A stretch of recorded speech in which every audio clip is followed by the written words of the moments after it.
a esta nueva sesión de Mi Talento es Negocio, primer seminario virtual para emprendedores creativos que busca brindarles herramientas para mejorar su difícil tránsito en el sueño de montar empresa. Hemos venido dando herramientas administrativas, de mercadeo, pero también nuestro seminario busca explorar diferentes alternativas y oportunidades que puedan tener los emprendedores creativos para acelerar o para tener un paso más firme en todo este propósito.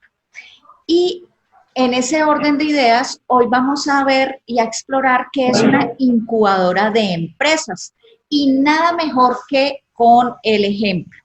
Entonces, hemos invitado a Juan Carlos Gaitán. Él es el director ejecutivo de Prana, una incubadora de empresas con sede en Bogotá que además ha logrado importantes resultados en los últimos años.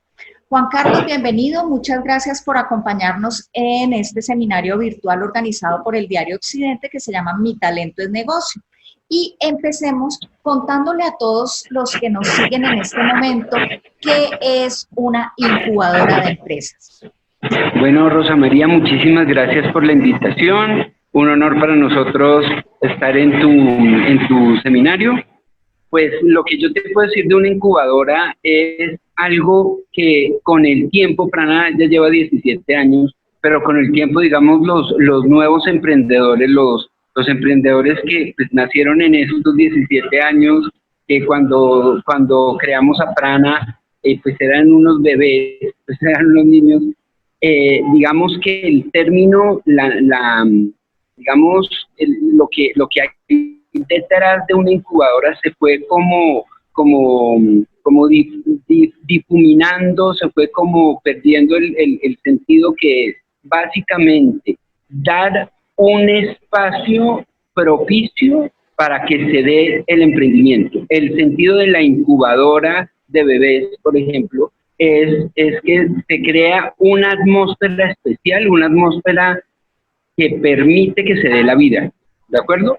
Entonces, puede ser en cierta medida como unas condiciones un poco artificiales que no son de la vida real, porque si ese bebé estuviera en la vida real se habría muerto.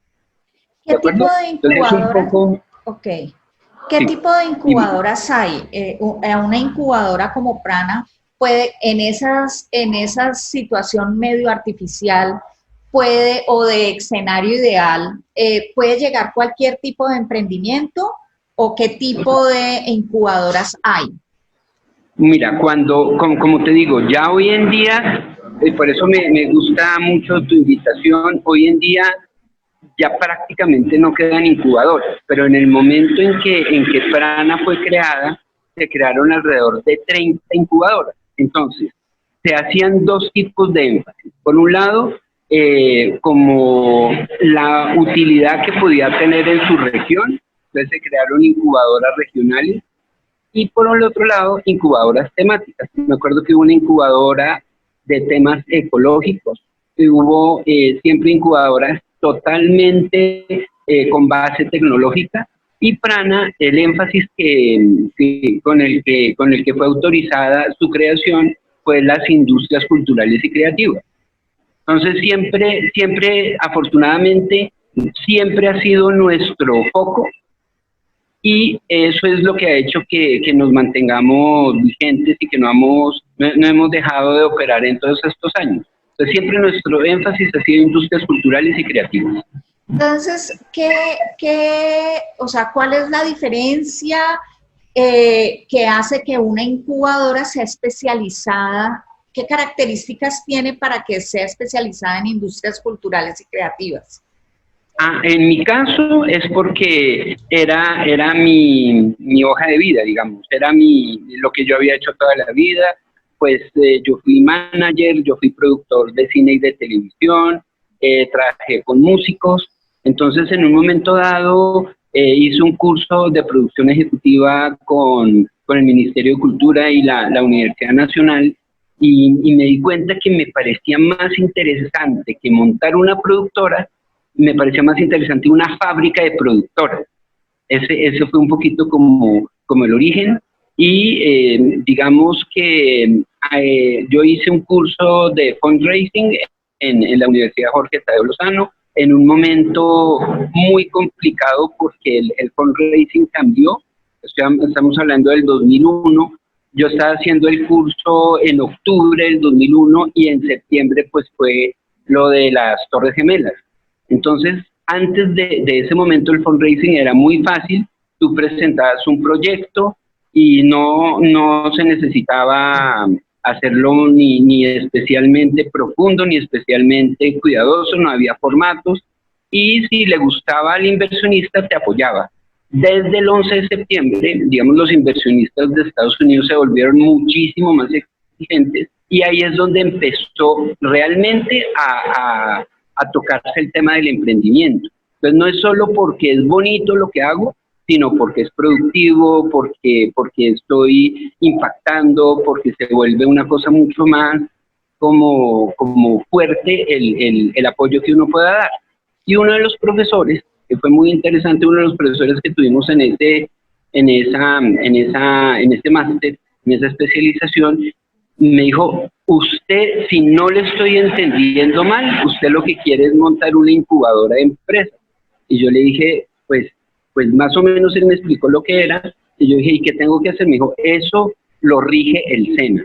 Entonces tiene que pedirle al SENA el aval para poder ejercer. Hicimos el proceso, y la verdad, en el 2002 no pasamos, porque les pareció muy complicado, que desde la cultura les parecía completamente contradictorio. Un proyecto cultural sostenible, o sea, estamos hablando del año 2001, 2002, pues casi 20 años. Entonces decía, no, 18 años. Entonces decía, no le vemos ninguna lógica.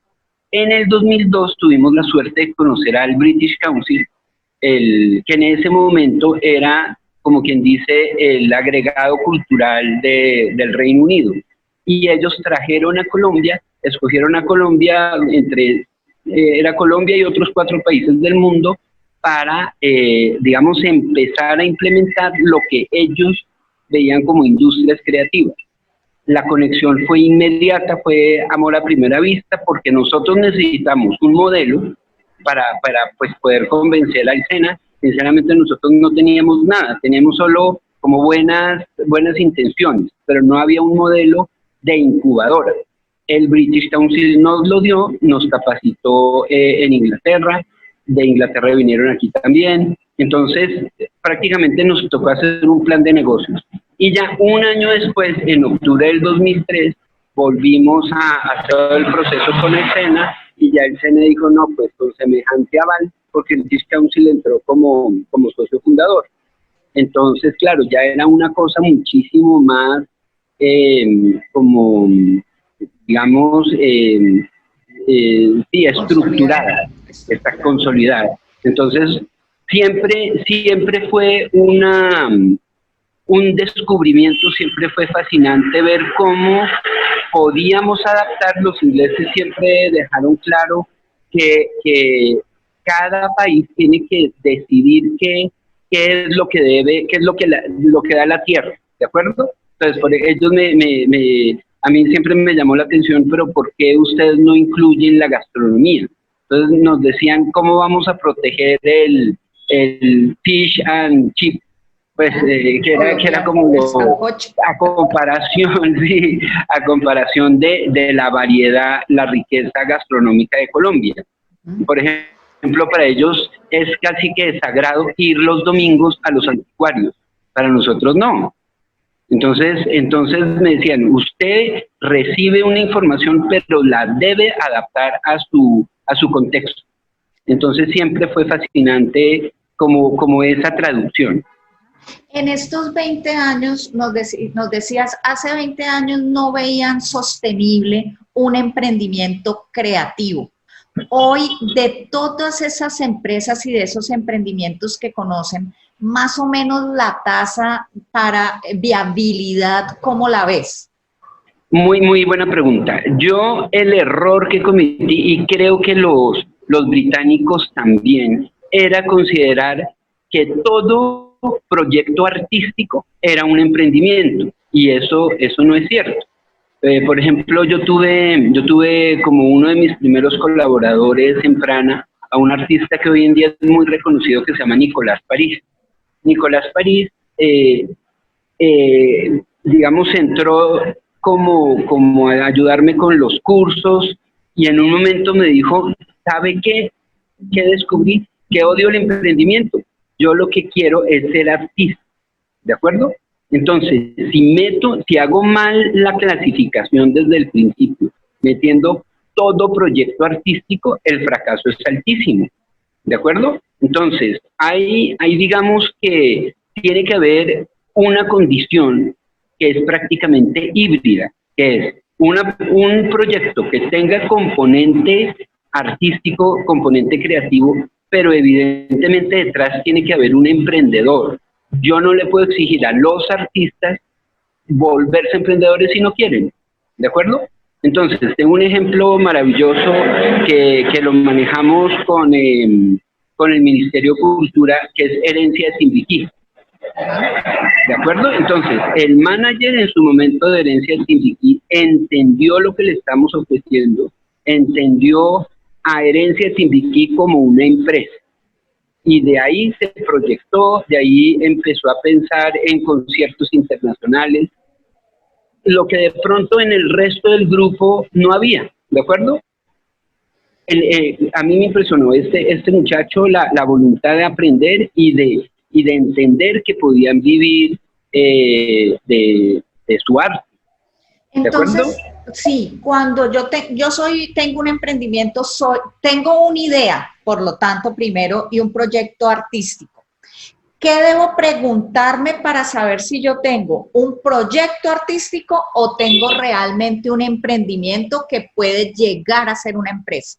Yo como lo que hoy en día, porque pues yo he seguido muy vinculado al SENA, comunidad externa, para participar en Fondo Emprender. Lo primero que me exige el SENA y que yo tengo que tratar de detectar en las reuniones, en la primera entrevista, es si hay de verdad una idea de negocio, no solo una idea artística bonita. Por ejemplo, puede haber centros culturales viables y centros culturales no viables, ¿de acuerdo? Todo depende un poco de la oportunidad de negocio.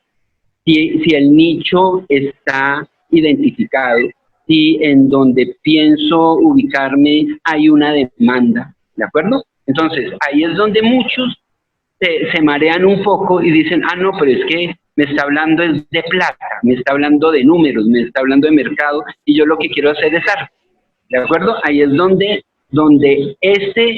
ese punto de conexión debe darse, en donde no va a dejar de hacer actividades culturales, pero al mismo tiempo pues tiene que poderse sostener. Otro ejemplo, pues que siempre hemos tenido como una cercanía, no puedo decir que sea que haya pasado por Prana, pero es Casa Ensamble de Alejandra Borrero. Lleva ya varios años, ha tenido, digamos, distintas etapas, pero es sostenible y tiene ideas excelentes, que es, por ejemplo, el microteatro, aprovecha al máximo esa casa, ha hecho alianzas muy buenas con distintos grupos de teatro. Entonces, detrás de Casa Ensamble ha habido una visión de sostenibilidad. Entonces vuelvo y digo, puede ser una persona que tiene las dos características, que le gusta el arte y le gusta, digamos, el mundo de las empresas. A mí me parece que un ejemplo impresionante siempre será Fanny Mickey, ¿de acuerdo? Yo vi obras de teatro de Fanny Mickey, la mejor actriz que uno puede imaginarse, una artista impresionante, pero al mismo tiempo era una mujer de negocio, o sea, una persona que tuvo la visión de entender esto funciona acá, este es el precio, esta es la ubicación, estas son las obras. Ella negociaba las obras que iban a funcionar y sabía perfectamente qué funcionaba, qué no funcionaba, ¿de acuerdo? Entonces, sí es una persona. A mí por ejemplo, yo por eso hablo mucho de un perfil que es híbrido. El perfil del emprendedor cultural es un híbrido, no es un artista del todo y no es un empresario normal. Digamos, a Prana me llega un empresario que quiere montar una fotocopiadora o que quiere vender arepas. Si no hay algo de verdad que tenga que ver con la cultura o con la creatividad o que en cierta manera impacte, pues no tengo manera de atenderlo. ¿Cómo me he dado cuenta que tampoco tengo manera de atender al artista que quiere exponer en una galería? Yo ahí no tengo las herramientas para poderle ayudar. Si él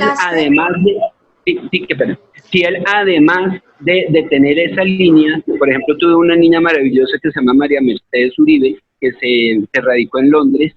Ella hacía sus exposiciones como artista, pero tenía un negocio que eran vitrales. Entonces logró hacer vitrales, por ejemplo, para la Universidad Sergio Arboleda, para distintas iglesias, para apartamentos, para casas. Ese negocio funcionó muy bien, sigue funcionando en Londres porque se casó con un inglés, sigue la empresa de vitrales sigue existiendo. Y ella, por su parte, cuando está lista, hace su exposición. ¿De acuerdo? Hablaste de una primera entrevista. ¿Qué les preguntas? ¿Qué es lo más corchador o retador de esa primera entrevista cuando uno llega a Prana buscando una incubadora? Yo creo que el momento cumbre, como para detectar si es o no es el perfil, es hablar de mercado. ¿Tú a quién le piensas vender? ¿Tú alguna vez has vendido? ¿Tú esto que estás imaginándote ya ha sido validado? ¿Quién te lo compra? Entonces, cuando me dice no, se me ocurrió anoche, o me dice, muchas veces me ha pasado que llegan, digamos, 8 personas que se conocieron anoche en una fiesta. Entonces, ahí las posibilidades de fracaso son altísimas. ¿De acuerdo? Entonces, hay un tema que manejamos mucho en estos momentos con el SENA, es la validación. O sea, tiene que haberse salido de la zona de confort, de mi abuela que me adora, de mis papás que me dan gusto en todo. Tengo que, por ejemplo, no sé si en Cali también, aquí hay una tendencia muy interesante de ferias. Hay ferias para emprendedores de distintos tamaños. Eso para mí es importantísimo. Yo trato de visitar con frecuencia ese tipo de ferias en donde está el perfil que yo busco. ¿De acuerdo? ¿Qué es validar? Explícanos un poco más en qué consiste que yo valide mi producto o mi servicio en una industria creativa. Muy buena pregunta. Por ejemplo, yo tengo en ese momento una persona que ha tenido mucha experiencia en música, en conciertos, en montar distintos festivales de música, pero además empezó yo con esa información pues no tuve como forma de decidir. Cuando ya en la entrevista le pregunto, pero bueno, necesito casos más concretos. Entonces me dice, tengo a Eric no sé qué, al cual lo apoyé en esto y en esto, y entonces yo le pregunté, ¿y Eric te pagó? Sí, me pagó. Eso es validación. Entonces ella ofreció un servicio que alguien le pagó. Entonces veamos el grupo de rock no sé qué, le recomendé que hiciera esto, le recomendé esto y esto. ¿Y te pagó de alguna manera? Sí, me dio un porcentaje de la boletería. ¿Ves? Entonces, cuando hay un intercambio, para mí ahí sí ya podemos hablar de validación. Y por eso la forma más fácil de validar es participar en una feria. Entonces, por ejemplo, una empresa cultural y creativa puede ser una empresa de joyas. Entonces uno ve, no, digamos que el SENA ni Prana está pidiendo un monto, está pidiendo el proceso de la validación. Entonces voy a la feria y le pregunto a los joyeros que quieren entrar a Prana, ¿quién está comprando esas joyas? Entonces me dicen, son adolescentes.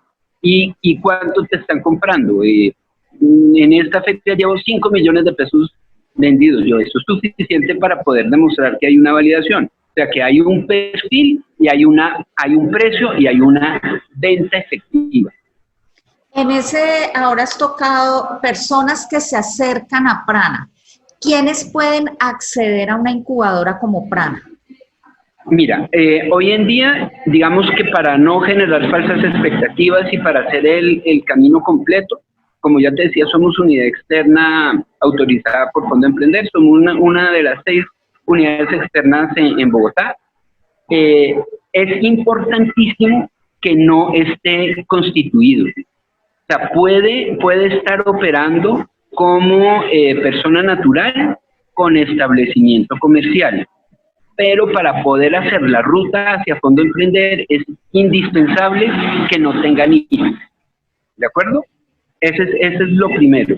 Y digamos que la forma como yo distribuyo las industrias creativas es en 5 grandes áreas que funciona muy bien. Entonces, tengo el área de artes escénicas, en donde digamos que lo más notorio es la música, o sea, los conciertos, digamos, festivales de música, pero también está el teatro, también está el ballet, el circo, eso sería artes escénicas.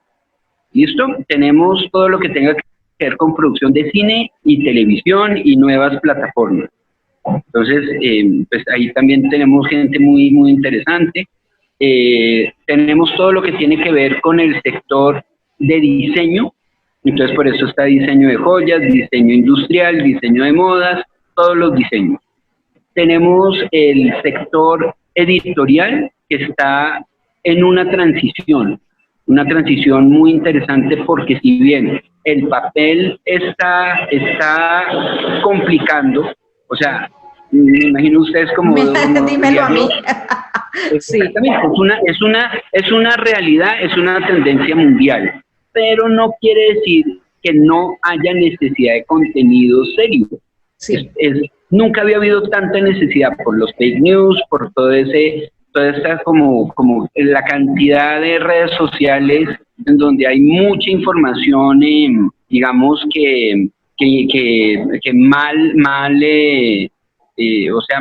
dateada, por decirlo, o mal documentada. Se vuelve indispensable las entidades que ofrecen un contenido serio, ¿de acuerdo? Sí. Y digamos que hay nuevas formas de llegar a ese contenido, pero nunca había habido tanta necesidad, tantas ganas de saber de historia, de saber de lo que está pasando en este momento. Y muchas de esas, digamos, tengo una ganadora de Fondo Emprender que se llama la Casa Editorial Silva. Ella tiene una revista maravillosa dedicada a mujeres, era de distribución gratuita. Hoy en día se transformó más en una empresa de contenidos. Entonces le ayuda, por ejemplo, a un ministerio, cómo deben ser los brochures, cosas por el estilo, ¿de acuerdo? Pero entonces, vuelvo y digo, ese contenido puede también servirme para el sector audiovisual. De ahí pueden salir muy buenos guionistas, muy buenas historias, ¿de acuerdo? Sí. Y el último, que yo creo que es el más complicado de todos para completarte los 5, es todo lo relacionado con el patrimonio. ¿Por qué es tan complicado el patrimonio? Porque es el único tipo de emprendimiento pues, de los que yo manejo, que no puedes hacer lo que quieras. Te toca hacer lo que el Estado te permite, ¿de acuerdo? Porque el patrimonio no lo decides tú. Yo no puedo autoproclamar que mi casa es de conservación. Es mi municipio el que lo decide, ¿de acuerdo? Lo mismo pasa con los resguardos indígenas, lo mismo pasa con los parques de conservación, los parques naturales. Yo no puedo declarar mi finca parque natural. Tiene que ser como una especie de conversación con el Estado de qué puedo hacer y qué no puedo hacer. Explícame un poquito lo de los emprendimientos en torno a patrimonio. Danos un ejemplo de qué son. Bueno, por ejemplo, yo tengo una casa que es de mi familia, que fue declarada en el 2001, fue declarada de conservación. ¿Eso qué quiere decir? En la práctica, que no la puedes tocar. No puedes hacer nada, pero tienes que cuidarla. Entonces ahí es donde viene la negociación. Yo, listo, la cuido, pero ¿cómo la cuido? Y en letra súper chiquita dice, tienes permiso a desarrollar, por ejemplo, un restaurante, por ejemplo, un hotel boutique, obviamente bajo unas reglas del juego que Bogotá, digamos, exige a través del Instituto de Patrimonio. Entonces, cualquier cosa que yo quiera hacer en esa casa, tengo que pedirle permiso al Instituto de Patrimonio. Okay. Entonces, a veces puede ser un proceso muy lento, pero hoy en día podemos decir que esta casa la salvamos. Otra opción es dejarla caer. Ok. Nos dijiste ahora que una de las cosas es que no puede ser una empresa constituida, no puede tener NIT. Para poder entrar. Para poder entrar, perfecto. ¿Qué características debe tener entonces como proyecto? Porque casi que lo que yo tengo es un proyecto, no todavía una empresa. Exactamente, muy bien. Exactamente, me parece muy bueno tu punto, porque lo que para homologar los procesos, yo solo debo recibir proyectos. O sea, ya una empresa constituida la puedo asesorar, le puedo dar tips para mejorar la calidad de sus productos, etcétera. Yo no puedo dejar de atender a alguien que me diga, mira, llevo 10 años, por ejemplo, tengo una empresa de cerámica maravillosa que lleva muchos años vendiéndole básicamente materas a unas grandes superficies. Pero en este momento están desarrollando una línea de vajillas, de vajillas de exportación, de una calidad impresionante. Pero, ya te digo, ¿cómo les voy a decir? No los puedo atender porque ya están constituidos. Claro. Pero la ruta hacia Fondo Emprender sí exige que sea proyecto. Ya cuando estás metido en la ruta y ganas Fondo Emprender, es cuando después de haber visto que sí valía la pena hacer el esfuerzo, ahí sí te constituye. Es un poco, por eso es un poco para evitar desgaste de tiempo, de plata, y muchas veces el emprendedor es muy terco en la medida en que insiste, y definitivamente las cifras no dan. Okay. Entonces, por eso es mejor que sea proyecto. Poniendo un ejemplo, precisamente la incubadora lo que recibe son bebés, casi que está en gestación. Me lo cogiste perfecto, porque es eso, es un bebé que incluso yo creo que no ha nacido todavía y vamos a ayudarlo a que nazca perfecto. Y entonces, pero sí es exactamente la idea. Entonces ese proceso de gestación, o sea, yo llego, tengo una idea, he salido tímidamente al mercado y llego ahí, sí tengo todas las condiciones para ser un emprendedor o un empresario posteriormente. ¿Cuánto dura el proceso en Prana? Digamos que el proceso de formación tiene dos fases. Una primera fase que es la de ideación. Esa primera fase puede demorarse entre 3 y 6 meses. ¿De acuerdo? Te voy a dar ejemplo de cuando es la ruta hacia Fondo Emprender. Del año pasado tengo 5 ganadores de Fondo Emprender que hicieron esta ruta que te cuento. Entonces, la ideación termina cuando ya vemos que el proyecto ya tiene formita, ya hay algo que se puede mostrar, ya hubo una validación, hubo una serie de tareas que yo le puse en ese proceso de ideación, tanto que podemos llevarlo a pitch de Fondo Emprender. Esa es una experiencia angustiosa, pero o sea, llena de adrenalina, pero maravillosa y súper necesaria, porque ya llevar el proyecto a sacarlo de la zona de confort, llevarlo al escenario del SENA con jurados expertos en temas de emprendimiento, profesores universitarios, son unos 3 o 4 que en 10 minutos digamos, evalúan tu proyecto. ¿De acuerdo? Muy Shark Tank, por dar un ejemplo. Sí. Entonces eso da como una seguridad. Yo como lo uso, porque me parece muy importante, dejarme medir por mis pares, ¿de acuerdo? Porque yo puedo, a mí se me facilita mucho enamorarme de los proyectos. Entonces yo ya estoy tan involucrado que estoy perdiendo objetividad. Por eso es muy sano que otros jurados te digan, te falta esto está bien. Listo. Si ganamos, pasa ya a la plataforma de Fondo Emprender. Si no, esos pitches se hacen cada 2 meses, corregimos las recomendaciones y nos volvemos a presentar. En caso de que sí pasamos, entonces vienen 2 cosas muy importantes. Yo no soy bueno en la parte financiera, entonces ahí entra un profesor que no le va a enseñar finanzas al músico o al arquitecto o al diseñador gráfico. Le va a ayudar a montar el modelo financiero que la plataforma del Fondo Emprender le exige. Entonces es una especie de Excel que es muy agradable, muy pedagógico, muy lúdico, porque tú pones tus productos, tus servicios, tus precios, a cuánta gente le vas a llegar, se van abriendo varias ventanitas automáticamente y al final, en la última ventanita, saca los indicadores financieros. Entonces, si la tasa interna de retorno, si todo es positivo, podemos presentarnos a Fondo Emprender. Si no, hay que corregir. El mismo modelo te dice, es que la materia prima está muy cara, es que estás cobrando muy poquito, es que tienen muy pocos compradores. Entonces, se hacen esas correcciones. Cuando ya todo ese modelo financiero está listo, miramos qué convocatoria está abierta. Mucha gente hace todo lo contrario. ¿Ya? Está abierta tal convocatoria, necesito... No. El día que podamos presentarnos a la convocatoria, pasó entre 6 meses y 1 año. Bueno, o sea, ya vimos que entre 6 meses y 1 año el tema de tiempo. Y en tema de recursos, ¿qué debería destinar más o menos un emprendedor para poder abordar todo este proceso de incubación de su proyecto?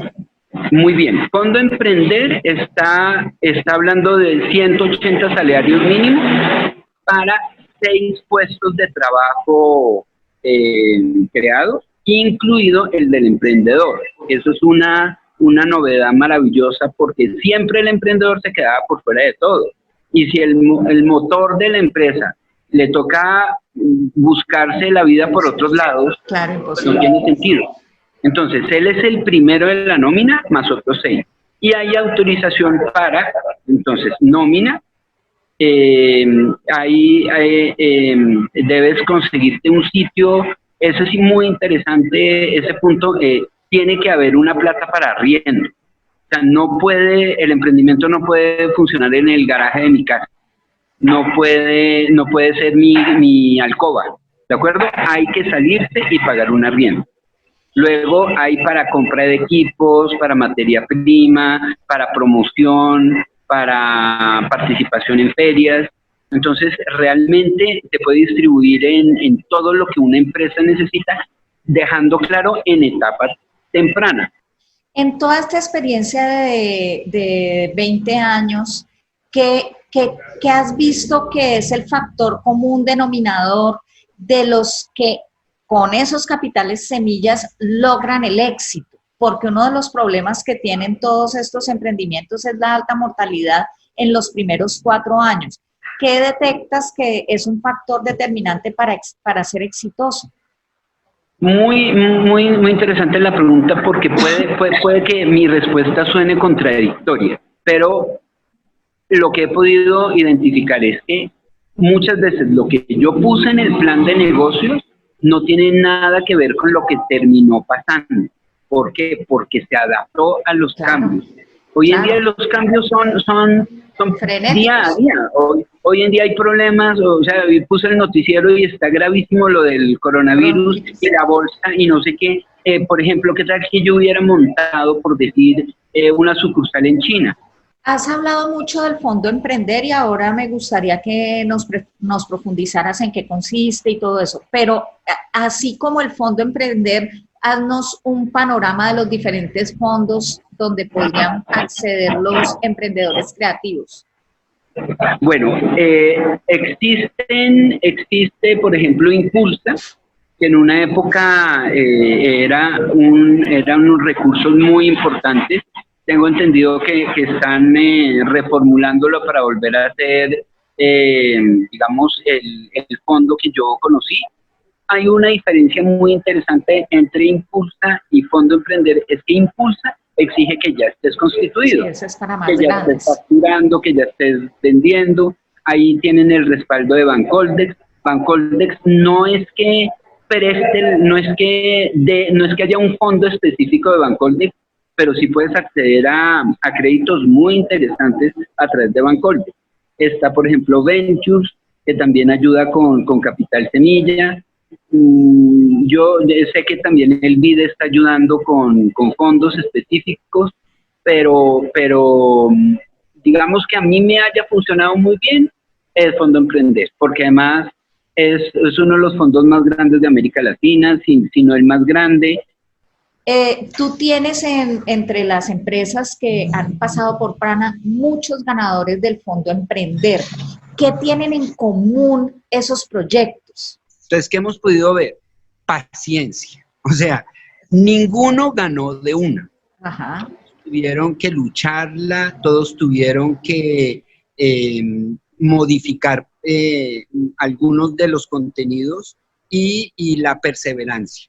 ¿De acuerdo? O sea, no dejaron de creer en su proyecto, pero al mismo tiempo se adaptaron a los cambios. O sea, si a ti te hacen una serie de recomendaciones y no las tienes en cuenta, no vas a avanzar. O sea, Sí, claro. yo me puedo quedar en discusiones, yo he tenido discusiones eternas con un profesor de finanzas, donde él dice, pues no estoy de acuerdo, no me parece, todo lo que pusimos está perfecto, porque somos perfectos, somos unos genios. Listo, de ahí no vamos a pasar. Hagamos el ajuste, tengamos un poquito de humildad y seguimos. Y vuelvo y te digo, yo creo que la característica más interesante que más valora el proceso es también estar pendiente de los cambios. No todos tienen la fortuna de ganar en un fondo y obtener los recursos semilla tan deseados. ¿Qué camino sigue para el que no gana? Bueno, yo soy muy insistente, digamos que me gusta tu pregunta, Rosa María, porque yo esa conversación, digamos en plataforma, yo tengo 15 proyectos en plataforma de Fondo Emprender, 5 ganadores y 10 en proceso. De esos 10 que están en proceso, ponle tú que 5 están listos. Este año yo espero que ganen esos 5. Los otros 5, por voluntad propia, ¿qué puede llegar a pasar? Que se pelearon con los socios, que de pronto les salió una oportunidad en otro país. Yo tampoco puedo como exigir más de la cuenta, ¿de acuerdo? Si no quiero seguir, tengo que respetar cuando me dice, no, abandoné porque me casé, o abandoné porque decidí hacer otra cosa, porque me enamoré y me fui a vivir a otro país. Ahí es donde ahí se darían de baja esos, yo insisto hasta donde puedo, y yo vuelvo y los entusiasmo y les digo, mira, no te falta nada para hacer estos ajustes y volvámonos a presentar. Claro, no persevere. No, ¿Y el que gana, realmente se gana el baloto o sigue un proceso muy tortuoso? No podemos verlo como una lotería. No es una lotería, es un sacrificio muy grande, es un concurso de mérito en donde solo lo mejor gana. Entonces, tener ese proyecto no lo podemos excelente garantiza que después el emprendimiento va a funcionar. Si la meta es el Fondo Emprender, vamos mal. Sí, claro. La meta es dejar fortalecido el emprendimiento. O sea, con Fondo Emprender o sin Fondo Emprender, tú ibas a seguir, pero aprovechaste el Fondo Emprender que aceleró los tiempos, aceleró los procesos para que ese sueño se dé más rápido. Pero definitivamente hay que apoyar al que la tiene clara. Me gustaría que cerraras con un mensaje para los emprendedores creativos que están empezando y que tienen tantos sueños y que la ven tan dura.